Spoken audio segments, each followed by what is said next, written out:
What is an IPO? An IPO, or initial public offering, is when a privately owned company decides to offer its shares to the public for the first time.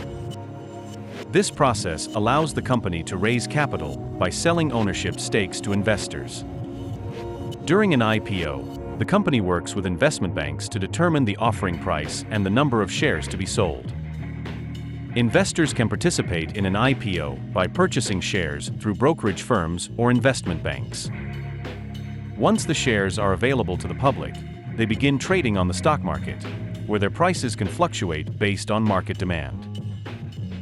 For the company, going public can provide access to capital for expansion, acquisitions, or other strategic initiatives. And for investors, investing in an IPO can offer the potential for significant returns if the company performs well. Thanks for watching.